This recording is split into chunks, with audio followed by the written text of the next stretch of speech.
how to get people to do what you want in 2 words, okay? Just a warning, this is gonna be an ugly truth. I know I might get some dislikes on this one, but it's a truth that you guys need to know, okay? It's not the only way to get people to do what you want.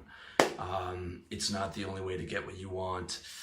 It's not the only thing in life, and it's not like I'm giving you a direct instruction here, but it's important to understand, okay? If you want people to do what you want, in 2 words, pay them. Pay them money. And if you want good people, pay them more, okay? Hear a lot of guys get into trouble or have problems with their business because they're paying VA from the Philippines $3 an hour and wondering why they have a lot of problems, okay? You're gonna have a lot of problems when you pay someone $3 an hour. That's a fact. Whereas, let's say you have a real estate company or an insurance brokerage. If you bring a top sales guy on, he's gonna 5x what you pay him. If you're paying him 100 grand a year, it's gonna be because he's bringing in 500 grand for you, or in some companies, he's gonna bring in $1 million for that 100 grand. He's gonna 5x or 7x or 10x in some cases what you pay him. That's what a high level person that you pay, you're gonna have to pay them a decent amount, but that's what they're able to bring to the table, okay? People tell you it's not about the money. It's almost always about the money. It's almost always about the money. When you use deductive reasoning and you think about the situation and you think about, well, if I was paying them 4 times that, what would happen, right? Or if the guy was at his job and he was getting 4 times what he's getting paid now, right? It's almost always about the money. Back when I was starting businesses, and I was like, I've been trying since I was 23 or whatever, and I can't tell you how many of these discussions, and they never came to fruition in a business. It's if you are a entrepreneur or have been a entrepreneur, you know those discussions where you meet some guy who's on the same wavelength as you, and you guys just get hyped up and you just talk for hours about what you're gonna do, and you're like, yeah, okay, we're gonna do it, and you start taking action, and the guy's gone, right? After maybe a couple weeks or 3 weeks, and you barely get anything done, and he's gone. You know, that must have happened to me at least 5 or 6 times, okay? Another blogger by the name of Xplat, who's got a really good blog. He's a guy in his 50s. You know, the blog's his side thing. He's got a ton of businesses out there. You know, he owns land and he owns, you know, a bunch of houses, and he's quite a wealthy guy, but he would bring a kid over who was one of his readers, a guy who's 22, 23. He would give him half the business. He would say, here's what we're looking to do, and he would leave a lot of autonomy to that guy and pay him a living wage and introduce him to girls and have him stay in one of his houses. And I think he said 5 or 6 times the kid either just disappeared, or he went to look at the work and nothing was being done, and on and on and on, okay? Because the reality was those kids would get excited about the idea, but they couldn't see past the next month. They couldn't see past, well, I'm living in this cool house and I'm with girls and I'm just gonna do the minimum amount of work to keep this living wage. And, you know, I don't know if I really believe in this business. And they would half-ass it, or they would leave.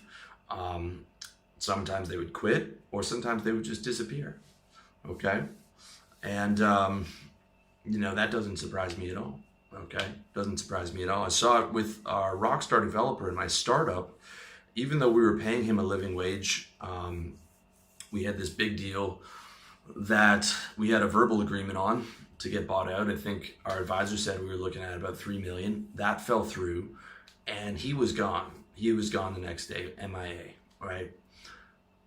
He took a job, and this kid has a billionaire brain, $1 billion brain. Like, he could program anything. I mean, there is no way he should ever be working a job, because, I mean, if he kept at the startup scene, he would have been a multimillionaire within, you know, 3, 4, 5, 6 years.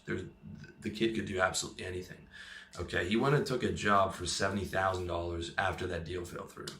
All right, which is a tiny amount of money for what he should have been making, because he couldn't see 6 months ahead. Where we had other companies interested, we would have had to do a little bit of pivoting, but we had, you know, some of the major media companies in Canada that we were talking to decision makers. 6 months later, I was a sales guy, my partner was a sales guy. We could have 2 months later, we could have been meetings with those guys. 6 months later, someone would have bought us. Someone would have bought us, if not to just acquire him for a couple of years on golden handcuffs. But I mean, we would have got at least $1 million or 2, or very possibly more. But he couldn't see that. Whereas when you pay people, okay, sales guys will work a job they hate for a boss they hate, 50 hours a week for a pre-tax $80,000. I know because I did it, or I made a bit more, but guys do that every day. Okay, for $300,000, guys will sell their soul.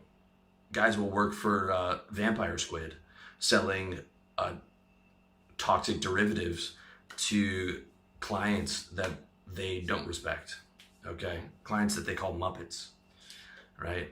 If you don't know what Vampire Squid is, look up Matt Taibbi's article on Goldman Sachs and see what their business practices are. Okay, if you want one of the hottest girls in your city, well above your league, well above any girl that your friend has ever been with, or you've ever been with, or most likely will be with, pay her, okay? You give her $1,000 or a couple grand, you can have sex with one of the hottest girls in your city. Prostitution is the oldest profession in the world. I'm not advocating doing that, by the way, but I'm also not condemning guys that do it. As far as I'm concerned, it's a voluntary exchange. There is no victim in that, assuming that it is voluntary. I'm just outlining that reality, okay? Let me ask you a question. Do you think hedge fund managers who are worth 100 mil are out at the club till 3, learning game, trying to run game on drunk sixes? No. The reality is they just order girls to their penthouse, right? They order, for $2,000, any girl, the hottest girls in that city, he has his pick of any of them for that night, and she will come straight away. That's what those guys do, okay? Here in Asia, that extends to mistresses, and I'm sure it does as well in America, but in Asia even more so. I know this is true of China. It's definitely true here in Thailand, where they even have a word for it. It's called Mia Noi, which means little wife. And the guy will pay her a condo, he'll pay her wardrobe, he'll pay for her car, pay for her phone, on the exchange that, and sometimes they don't even live in the same city. It's just that he wants her there so that when he comes in for business, 2 or 3 days out of the month, he'll stay with her and she'll treat him really well. Some people will call that the girlfriend experience. And, it'll be a guy in his 50s, right, with a college student who wants extra money for an iPhone and things like that.